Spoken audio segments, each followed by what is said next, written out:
انسانوں کو اللہ پر توکل رکھنی چاہیے. اللہ عطا کر دے تو اللہ کا فضل ہے، عطا کر دے تو اللہ کا شکر ہے. اگر عطا نہ کرے تو اللہ کی کوئی حکمت ہوگی. اللہ عطا کر دے تو ہمیشہ اللہ کا شکر ادا کرنا چاہیے. اللہ عطا کر دے تو اللہ کا فضل ہے. اگر اللہ عطا نہ کرے تو کسی حکمت کی وجہ سے اللہ عطا نہیں کرتا. اللہ عطا نہ کرے تو صبر کرنا چاہیے. لیکن ہم اگر دنیا داروں سے توکل رکھیں گے، دنیا داروں پر اپنے آپ کو لگا دیں گے، تو اگر وہ عطا کر دیں گے تو دنیا داروں کا احسان بندے پر چڑھ جائے گا، اور اگر وہ عطا نہ کرے تو شرمندہ بندہ ہو جاتا ہے. اسی طرح توکل کے بارے میں حضرت داتا علی حجویری اپنی کتاب کشف المجوم میں بیان کرتے ہیں. آپ نے لکھا ہے کہ ایک اللہ والے تھے، وہ اللہ کی بڑی عبادت کیا کرتے تھے. ان کی عبادت کا شیڈول یہ ہوا کرتا تھا کہ ان کی بستی کے آگے پہاڑ تھا، پہاڑ کی اس طرف بستی تھی، اس طرف خالی جگہ تھی.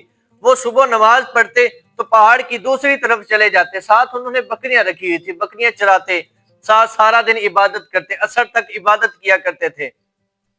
ان کا معمول تھا کہ عصر تک کسی سے نہیں ملنا. اگر کوئی بندہ ملنے آتا تو آپ ناراضگی کا اظہار کیا کرتے تھے.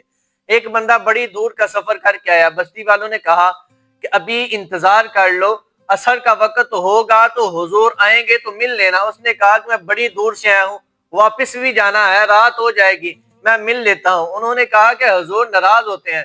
کہا نہیں، وہ اللہ والے ہیں، بات سن لیں کہ ناراض نہیں ہوں گے. وہ بندہ کہتا ہے کہ میں چلتا چلتا پہاڑ کی دوسری طرف گیا، کیا دیکھتا ہوں کہ وہ اللہ والے اللہ کی عبادت میں مشغول ہیں. میں پاس جا کر بیٹھ گیا. جب عبادت سے فارغ ہوئے تو انہوں نے کہا کہ تمہیں پتا ہے کہ میں عصر سے پہلے نہیں ملتا تو کیوں آئے ہو؟ کہا حضور بڑی دور سے آیا تھا تو التجا لے کر آیا ہوں.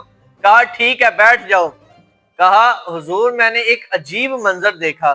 کہا کیا دیکھا؟ کہا آپ ادھر عبادت کر رہے ہیں غار میں بیٹھ کر، آپ کی بکریاں باہر چر رہی ہیں، تو آپ کی بکریوں کی حفاظت ایک بھیڑیا کر رہا ہے. وہ اللہ والے نے کیا خوبصورت ارشاد فرمایا. انہوں نے کہا تم اللہ پر توکل کر کے تو دیکھو، اللہ وہاں سے عطا کرے گا جہاں تمہارا گمان بھی نہیں ہوگا. میں اللہ کا ہو کر رہ گیا ہوں تو اللہ کی مخلوق، بکریاں بھی اللہ کی مخلوق ہیں، بھیڑیا بھی اللہ کی مخلوق ہے، تو اللہ نے میری بکریوں کی حفاظت کے لیے بھیڑیے کو لگا دیا. یوں کہ بھیڑیے کا کام ہوتا ہے بکریوں کو کھانا، لیکن جب اللہ کی طرف بندہ اپنے لگاؤ کو لگا دے تو پھر اللہ تعالیٰ وہ کھانے والے بھیڑیے کو بکریوں کی حفاظت کے لیے لگا دیتا ہے. اب وہ بندہ بیان کرتا ہے کہ میں بڑا تھکا ہوا تھا، پیاس کی شدت تھی، میرے دل میں یہ تھا کہ پتہ نہیں اس غار میں یہ اللہ والے مجھے کچھ کھانے پینے کے بارے میں پوچھیں گے یا نہیں پوچھیں گے. ابھی میں اپنے ذہن میں اس گمان کو لے کر سوچ رہا تھا کہ وہ اللہ والے نے ایک لکڑی کا پیالہ پکڑا اور ٹوٹے ہوئے پتھر کے نیچے رکھا. اب نیچے رکھتے ہی وہ دودھ کے ساتھ بھر گیا، مجھے دیا، بڑا ٹھنڈا میٹھا دودھ، میں نے سیر ہو کر پیا. پھر جب دودھ پیا، پیالہ خالی ہوا تو اسی پتھر ٹوٹے ہوئے کے نیچے رکھا تو شہد سے بھر گیا. میں نے شہد بھی کھایا. پھر میں نے کہا کہ حضور ٹوٹے ہوئے پتھر اس غار میں، شہد تو مکھیوں کے پاس ملتا ہے، اگر دودھ لینے جائیں تو گائیں بھینسوں کے پاس سے ملتا ہے، اس غار میں کیسے؟ کہا کیا تو نے قرآن نہیں پڑھا؟ کہا حضور پڑھا ہے، لیکن مجھے بتائیے کہ کیا پڑھنا ہے؟ کہا پہلا پارا اٹھاؤ، سورۃ بقرہ پڑھو. اللہ ارشاد فرماتا ہے وَإِذِ اسْتَسْقَىٰ مُوسَىٰ لِقَوْمِهِ فَقُلْنَا اضْرِب بِّعَصَاكَ الْحَجَرَ فَانْفَجَرَتْ مِنْهُ اثْنَتَا عَشْرَةَ عَيْنًا. اللہ تبارک و تعالیٰ کے حکم سے حضرت موسیٰ نے ایک پتھر پر عصا مارا. تو اگر اللہ تعالیٰ بنی اسرائیل کے حضرت موسیٰ کے نافرمان امتیوں کے لیے اگر پتھر سے پانی جاری کر سکتا ہے تو محمد عربی کے سچے غلاموں کے لیے اللہ دودھ شہد نہیں عطا کر سکتا. اللہ تعالیٰ ارشاد فرماتا ہے مجھے بس توکل کر کے تو دیکھو، اللہ وہاں سے عطا کرے گا جہاں انسان کا وہم و گمان بھی نہیں ہوگا. اسی کتاب میں کشف المجوم میں داتا علی حجویری بیان کرتے ہیں، آپ لکھتے ہیں کہ ایک اللہ والے تھے، بڑی بڑی عبادت کیا کرتے تھے، اللہ کے ساتھ بڑا لگاؤ تھا. ان کا نام شیخ احمد تھا. آپ جس دور میں اللہ کے ولی تھے اسی دور میں بادشاہ تھا جس کا نام ابو مسلم تھا. آپ پر لوگوں نے تہمت لگا دی جھوٹی. یہ جو منافقت اور تہمت بازی ہے یہ آقا کے دور سے منافق آ رہے ہیں. جہاں عاشقان رسول کی نسل چلتی آ رہی ہے وہاں منافقوں کے بھی جراثیم چلتے آ رہے ہیں.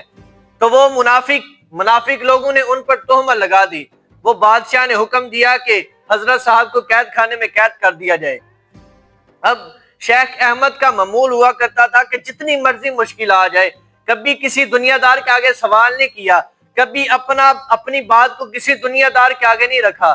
جب قید خانے میں داخل کر دیا گیا تو لوگ آئے، آ کر عرض کرنے لگے کہ حضور مشکل وقت ہے، اگر آپ کہیں تو بادشاہ کے قریبی ساتھیوں کے ساتھ مشورہ نہ کیا جائے، بادشاہ کے قریبی ساتھیوں کو سوال نہ کیا جائے کہ ہمارے حضرت صاحب گناہگار نہیں ہیں، بے گناہ ہیں، ان کی رہائی کروائی جائے۔ کہا میں نے ساری عمر کسی کے آگے سوال نہیں کیا تو آج بھی سوال نہیں کروں گا۔ اتنا کہا کہ آدھی رات ہوئی، حضرت ابو مسلم جو بادشاہ تھے ان کی خواب میں میرے آقا تشریف لائے۔ تشریف لا کر میرے آقا نے ارشاد فرمایا، تو نے ایک میرے دوست کو، ایک میرے عاشق کو، ایک میرے غلام کو تو نے بے وجہ قید کیا ہے، جاؤ ابھی اسے رہا کرو۔ تو بادشاہ بھی عاشقان رسول تھا، بڑا پکا سچا مسلمان تھا، اٹھا کسی جیلر کو، کسی سولجر کو، کسی سپاہی کو نہیں کہا، اٹھا جا کر دروازہ کھولا، آپ کو رہا کیا۔ جب رہا کیا تو عرض کرنے لگا، حضور آج مجھے معاف کر دیجئے، مجھ سے بڑی بھول ہوگی، مجھے نہیں تھا پتا کہ آپ بے گناہ ہیں، میں نے لوگوں کی باتوں میں آ کر آپ کو قید کر دیا، حضور معاف کر دیجئے، لیکن آئندہ کبھی بھی کوئی مشکل وقت ہو تو مجھے یاد کر لیجئے گا۔